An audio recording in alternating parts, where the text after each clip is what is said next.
Media మిత్రులకు అందరికీ నమస్కారం. నిన్న ముఖ్యమంత్రి రేవంత్ రెడ్డి గారు ఉస్మానియా యూనివర్సిటీకి వస్తుందని తెలిస్తే చాలామంది విద్యార్థులందరూ ఎదురు చూసారు ఆశతోని.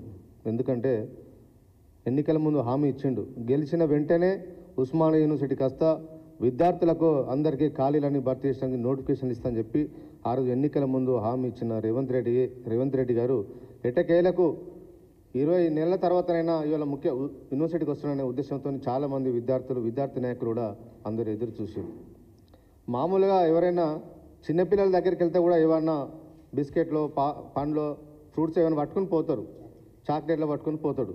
కానీ వాళ్ళ ముఖ్యమంత్రి స్థాయిలో ఉన్న వ్యక్తి కూడా ఉత్త చేతులతో నచ్చిండు, ఉత్తమ మాటలు మాట్లాడి రిటర్న్ వచ్చిండు తప్ప ఆయన ఉస్మానియా యూనివర్సిటీకి కానీ ఈ రాష్ట్రంలోని విద్యార్థులకు కానీ నిరుద్యోగులకు కానీ ఏ ఒక్క స్పష్టత లేని హామీలు ఇచ్చొచ్చిండు. ప్రతిపక్ష నాయకుడు ఎప్పుడైనా ఉస్మానియా యూనివర్సిటీకి వచ్చడానికి ఒక అధికార హోదాలో ఒక ముఖ్యమంత్రి స్థాయిలో ఉన్న వ్యక్తి యూనివర్సిటీకి వచ్చినప్పుడు ఖచ్చితంగా ఎక్స్పెక్ట్ చేస్తారు. యూనివర్సిటీకి నిధులు కేటాయిస్తాడు, అప్పుడప్పుడే తక్షణం ఆఫీసర్లు అక్కడే ఉన్నారు, ప్రిన్సిపల్ సెక్రటరీ అక్కడే ఉన్నారు, ఎవరైనా అధికారులంతా అక్కడే ఉన్నారు కాబట్టి ఏదైనా చేస్తారని చెప్పి అందరూ ఆశిస్తారు. నిన్న పెద్ద పెద్ద మాటలు మాట్లాడాడు. సామాజిక చైతన్యానికి ఉద్యమాలు ఉస్మానియా లేవు, అలాంటి స్పేస్గా నేను కల్పించాల్సిన అవసరం ఉంది, నేను కల్పిస్తా, డిసెంబర్ 9 వస్తా, ఇలాంటి పోలీసు బందోబస్తు లేకుండా ఎవరు లేకుండా వస్తా అని చెప్పి నిన్న రేవంత్ రెడ్డి గారు మాట్లాడారు. రా, డిసెంబర్ 9 రోజు వచ్చే ముందు ఒక ప్రకటించి రమ్మని చెప్తున్నాం. నువ్వు ఒక్కనివే రా, నేను బట్టి పోలీసులు కూడా గవర్నమెంట్ ఎవరు వద్దని చెప్పినావు కదా, ఒక్కనివే రా. నీ కాంగ్రెస్ పార్టీ కార్యకర్తలు రాకుండా, సెక్యూరిటీ గార్డు ప్రైవేట్ సెక్యూరిటీ లేకుండా, బౌన్సర్ లేకుండా ఉస్మానియా యూనివర్సిటీకి రావాలని చెప్పి ఇవాళ ముఖ్యమంత్రి గారిని మేము ఆహ్వానిస్తూ ఉన్నాం. వచ్చే ముందు బిస్వాల్ కమిటీ నివేదిక ప్రకారం 2 లక్షల ప్రభుత్వ ఉద్యోగాలు ఉన్నాయని చెప్పినావు కదా, ఎందుకు దాని మీద స్టేట్మెంట్ ఇవ్వలే నిన్న ముఖ్యమంత్రి గారు? మర్చిపోయినావా, లేకపోతే బిస్వాల్ కమిటీ రిపోర్ట్ దొరుకుతలేదా? మీ మధ్యలో కూడా మేము గుర్తు చేస్తున్నాం కదా, గడిచిన 20 నెలల కాలంలో కూడా ప్రతిసారి వీళ్ళ నిరుద్యోగులందరూ గుర్తు చేస్తూ ఉన్నారు. సార్, మీరు ఎన్నికల ముందు మాట్లాడారు కదా, బిస్వాల్ కమిటీ నివేదిక ప్రకారం మేము నోటిఫికేషన్ ఇస్తామని చెప్పి ఇవాళ 20 నెలలైనా ఎందుకు ఇవ్వలేకపోతామని చెప్పి ఇవాళ ఈ నిరుద్యోగులందరూ ఇవాళ ప్రశ్నిస్తారనే ఉద్దేశంతోనే మొత్తం ఇనుప కంచెలతోని చక్కగా టాగురట్టను అడుగుపెట్టిన తప్ప ఒక ప్రజాస్వామ్యబద్ధంగా స్వేచ్ఛాయుత వాతావరణంలో ఓయిలను అడుగుపెట్టినావు అని చెప్పి ఇవాళ మేము ప్రశ్నిస్తూ ఉన్నాం. ఇవాళ నీకు ఓయిలు అడుగుపెట్టాలంటే భయం అవుతుంది కాబట్టి వేలాది మంది పోలీసులు అందరినీ ఓయిల తింపుకొని పోలీసు పహారాల మధ్య చీమ చిటుకువన్నా కూడా భయపడే విధంగా విద్యార్థి నాయకులు ముందస్తు అరెస్ట్ చేస్తూ, ఒక దిక్కు చర్చలకు పేరుపోయిన విద్యార్థులను కూడా టాస్క్ ఫోర్స్లో పంపించి అరెస్ట్ చేసిన చరిత్ర ఇవాళ ఈ ముఖ్యమంత్రికి దక్కుతుంది. గతంలో ఏ ప్రభుత్వం కూడా ఇట్లా చేయలే. ఉమ్మడి రాష్ట్రంలో కూడా సీమాంధ్ర ముఖ్యమంత్రి కూడా ఈ రకంగా వివరించలే. ఇవాళ రేవంత్ రెడ్డి గారు చేయడాన్ని చాలామంది ఇవాళ అసహించుకుంటూ ఉన్నారు. యూనివర్సిటీ అమ్మాయిలు అందరూ ఎదురు చూసారు. ఇలా స్పెషల్గా ముఖ్యమంత్రి గారు ఇక్కడికి వస్తున్నారు కదా, 18 సంవత్సరాలు నిన్న విద్యార్థులందరికీ కూడా స్కూటీలు ఇస్తామని చెప్పి పైలట్ ప్రాజెక్టులైనా కనీసం మాకు ఇక్కడ అమలు ఇస్తామని చెప్పి చాలామంది విద్యార్థులు ఎదురు చూసారు. వాళ్ళకి ఏమైనా ఇచ్చినవా? ఏం లేదు. మళ్ళీ డిసెంబర్ 9 అని చెప్పి వాయిదా ఇచ్చిండు. ముఖ్యమంత్రి స్థాయిలో అన్ని వాయిదాలు వేసే ముఖ్యమంత్రి ఇవాళ దేశంలో ఉన్నారంటే ఈ రేవంత్ రెడ్డి తప్ప ఇంకోటి లేరు. నేను గొర్రెల లెక్క, బర్రె లెక్క, చేపలు పెంచేటోళ్ళు లెక్క కాదు అంటే వాళ్ళకి అంత హీనంగా కనిపిస్తున్నారు. నీకు గొర్రెలు పెంచేటోళ్ళు, బర్రెలు పెంచేటోళ్ళు, చేపలు పెంచేటోళ్ళు నీకు అంత హీనంగా కనిపిస్తున్నారా?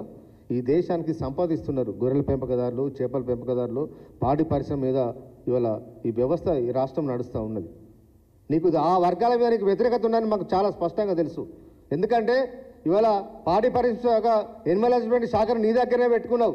కనీసం ఒక నయా పైసా కూడా ఆ డిపార్ట్మెంట్కి నువ్వు గడిచిన 20 నెలల కాలంలో కూడా ₹1 కేటాయించాలనే విషయం ఈ రాష్ట్రంలో మాకు తెలుసు, ఆ వర్గాలకు కూడా తెలుసు. దాని కార్పొరేషన్ ఏర్పాటు చేశారు, ఒక యువకుని పెట్టారు, కానీ ఒక్క నయా పైసా కూడా ఆ కార్పొరేషన్కి ఇవ్వలేదంటే నీకు ఆ వర్గాల పట్ల ఎంత వివక్ష ఉన్నదో మాకు తెలుసు. ఆ విషయం అందరికీ అర్థమైపోతూ ఉన్నది. నీకు ఆ వర్గాలంటే నచ్చదు, కానీ ఆ వర్గాల పేరు ఉండే సంస్థలు మాత్రం నీకు పేపర్ యాడ్స్ ఇవ్వాలి. అమూల్ డైరీ వాళ్ళు నీకు పేపర్ యాడ్స్ ఇవ్వాలి, నీ కార్యక్రమాల కోసం పేపర్ యాడ్స్ ఇవ్వాలి.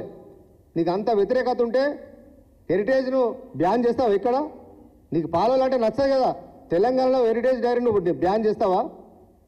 అంత దమ్ముందా? అంత చులకనగా మాట ఇప్పటికైనా ముఖ్యమంత్రి గారు మానాలని చెప్పి కోరుతా ఉన్నా. ఇవాళ చాలా పెద్ద కమిటీ ఈ రాష్ట్రంలో ముదిరాజు సామాజిక వర్గం, బెస్తా సామాజిక వర్గం, చాలామంది లక్షల మంది ఆ చేప వృత్తి మీద డిపెండ్ అయ్యి వాళ్ళ జీవనాన్ని కొనసాగిస్తున్నారు. ఇవాళ వాళ్ళను అవమానించే విధంగా మాట్లాడడం సరైన పద్ధతి కాదని చెప్పి ఇవాళ ముఖ్యమంత్రి గారిని ఇవాళ కోరుతా ఉన్నాం. నిన్న చాలా స్పష్టంగా ముఖ్యమంత్రి గారు చెప్పారు, నేను ప్రభుత్వ ఉద్యోగాలు భర్తీ చేయలేను, నాతో కాదనే విషయాన్ని నిన్న ఉస్మాన్ సిటీ వేదికనే ఇవాళ గుర్తు చేసిన విషయాన్ని ప్రతి ఒక్క విద్యార్థులు నిరుద్యోగులు కూడా ఆలోచన చేయాలని చెప్పి నేను కోరుతా ఉన్నా. ఎన్నికల ముందు అధికారం కోసం ఎంత హామీలు ఇచ్చిండో నిన్న ఉస్మాన్ ఇన్స్టిట్యూట్కి వచ్చే నేను చేయలేని విధంగా చాలా స్పష్టంగా చెప్పిండు. ఇప్పటికే 60,000 ఇచ్చిండట. కేసీఆర్ గారు ఇచ్చిన నోటిఫికేషన్లను ఎగ్జామ్ కండక్ట్ చేస్తే ఈ నచ్చినాక కొన్ని రిజల్ట్ ఇచ్చి అంతకుముందు రిజల్ట్ ఇచ్చిన వాటిని నియామక పత్రాలు ఇచ్చి ఇవి నేనే ఇచ్చానని చెప్పి 60,000 ఇచ్చానని చెప్పి చెప్పుకున్నాడు.